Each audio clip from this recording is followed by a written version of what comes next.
O Natal é uma época para confraternizar com amigos e família, época de alegria, doação e aborrecimento geral. Depois de séculos de história, muitas tradições cresceram em torno do Natal, e muitos equívocos também. Eles se repetem ano após ano, e vamos esclarecer alguns deles. Roda a vinheta.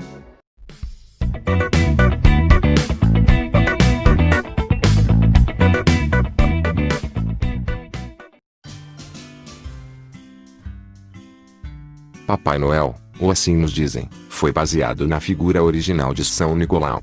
Mas renas voadoras não combinam muito com a ideia de um santo bondoso. De acordo com o professor do Sierra College, Johnny Rush, isso ocorre porque as renas não foram adicionadas como parte de uma história de Natal ou em relação a São Nicolau. Em vez disso, eram produtos de cogumelos mágicos. Por toda a Sibéria, que é o reduto natural das renas, uma das mais antigas tradições xamânicas incluía a coleta, secagem e distribuição do cogumelo Amanita muscaria, um cogumelo que cresce na base das árvores. É vermelho com manchas brancas, o que explica a representação tradicional do Papai Noel vestindo um terno vermelho com forro branco. O professor diz que a distribuição dos cogumelos secos levou a algumas alucinações fantasiosas, incluindo algumas que envolviam um dos animais mais comuns na área, a rena. Tribos viajando começaram a contar histórias sobre renas voadoras que apareciam com seus presentes. Outros apontam para uma fonte muito mais séria para o mito da rena voadora, a mente de Clement Clarke Moore, que escreveu o poema originalmente intitulado de Uma Visita de São Nicolau, em 1822. A primeira compilação de todas as coisas que fazem do Papai Noel o que ele é, e é considerado por muitos como a fonte definitiva para a tradição do bom velhinho. Mas, ele teve que tirar a ideia de algum lugar, certo? De acordo com a Marinha dos Estados Unidos e suas pesquisas no Ártico, o Polo Norte poderia estar completamente sem gelo já em 2016. Isso é 84 anos mais cedo do que outras estimativas projetaram, e isso significa que a fábrica de brinquedos e a casa de veraneio do Papai Noel farão ainda menos sentido do que atualmente. O grande salto no derretimento no covil do Papai Noel se deve parcialmente ao metano liberado na atmosfera devido ao derretimento do gelo na plataforma ártica oriental da Sibéria. O metano já foi selado pelo permafrost lá, mas com sua liberação, a temperatura mesmo nas maiores profundidades que estamos medindo está aumentando significativamente. Os números são impressionantes. Desde 1980, o Ártico perdeu cerca de 40% de seu gelo marinho. Em breve, teremos que inventar uma nova história para onde o Papai Noel mora, além de ter que lidar com algumas consequências mais sérias do derretimento da calota polar. Para algo tão intimamente ligado ao significado religioso do Natal, o presépio não é biblicamente correto. Dois evangelhos falam sobre a famosa cena, Lucas e Mateus. Mateus, como mencionamos, descreve os sábios. Lucas menciona pastores indo ver o bebê recém-nascido.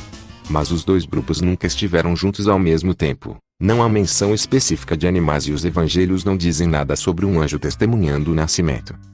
As imagens do presépio vêm de uma arte primitiva que tomou algumas liberdades.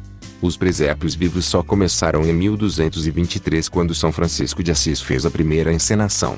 Na época, a leitura era inacessível para a maioria das pessoas.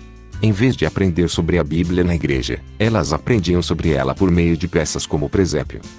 Dois animais em particular quase sempre são incluídos nos presépios, o jumento e o boi, nenhum dos quais é mencionado na Bíblia.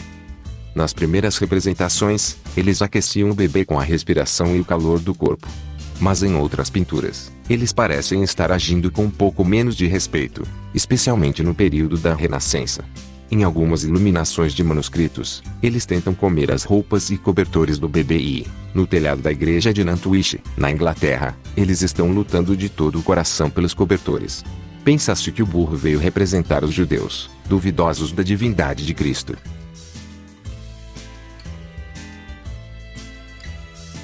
Uma das imagens mais populares do Natal são os três reis magos cavalgando em camelos, seguindo a estrela de Belém a caminho do menino Jesus. Essa imagem, absolutamente não é descrita nos relatos bíblicos. A história dos sábios aparece apenas em Mateus capítulo 2, dos versículos 1 ao 12. De acordo com Mateus, os sábios visitam o rei Herodes, perguntam pelo rei dos judeus e o encontram em uma casa com sua mãe, onde eles lhe dão ouro, incenso e mirra. E isso é tudo que Mateus diz. Ele não diz que eram 3, que eram reis ou que andavam de camelo, coisas que repetimos todo Natal. Eles são chamados de mago e a palavra latina da qual extraímos magia. Longe de serem reis, eles podem ter sido astrólogos. As representações originais dos Magoi começaram no século II, mas só no século III eles assumiram a aparência de realeza. Eles também receberam vários papéis de representar as 3 raças criadas pelos 3 filhos de Noé, mas a ideia de 3 reis provavelmente veio apenas da menção de 3 dons. Eles também não são mencionados como sendo espectadores do nascimento de Cristo, embora sempre os vejamos aparecendo nas cenas da natividade. De acordo com Mateus, eles encontraram o bebê e sua mãe em uma casa.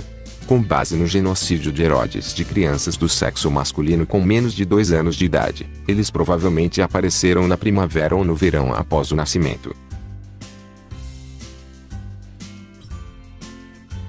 A história popular é que o Natal é no 25 de dezembro porque substituiu o solstício de inverno e permitiu que os adoradores pagãos guardassem suas celebrações. Mas evidências intrigantes refutam essa ideia. Uma teoria conecta a data com uma declaração do imperador romano Aureliano, que estabeleceu um dia de festa para sua Invictus, ou filho invicto.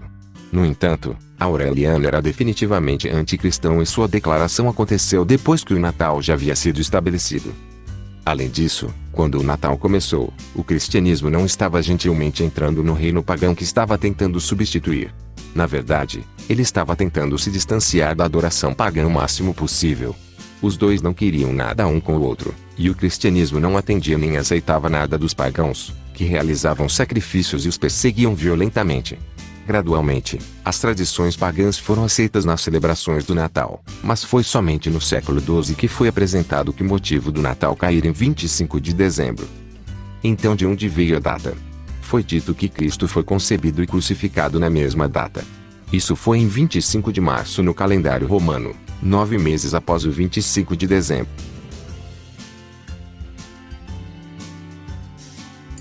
A história frequentemente repetida é que, à medida que o cristianismo se espalhou, ele engoliu os antigos costumes e feriados pagãos, convertendo, mas permitindo que as pessoas guardassem suas celebrações e feriados. O solstício de inverno tornou-se uma celebração do nascimento de Cristo. Isso é apenas meia verdade. O cristianismo existiu por centenas de anos antes que a ideia de celebrar o nascimento de Cristo ocorresse a qualquer pessoa. Os primeiros escritores cristãos em Roma deixaram bem clara sua posição sobre a celebração de aniversários. Era uma coisa repugnante, desprezível e pagã de se fazer. Era considerado muito mais importante comemorar a morte de uma pessoa do que seu nascimento. Essa é uma das razões pelas quais a Páscoa e a Sexta-feira Santa vieram em primeiro lugar, junto com as festas dos santos. A primeira referência à data de nascimento de Cristo veio no ano 200. Um texto egípcio listou como 20 de maio. Outros textos contemporâneos fornecem outras datas, mas eles concordam que foi em algum momento de abril ou maio. Somente em meados do século IV um almanaque romano deu a Cristo o aniversário de 25 de dezembro com base na interpretação de um evangelho, e a celebração demorou um pouco mais do que isso para pegar. No século XVII, o Natal estava em uma forma que hoje seria pelo menos passageira.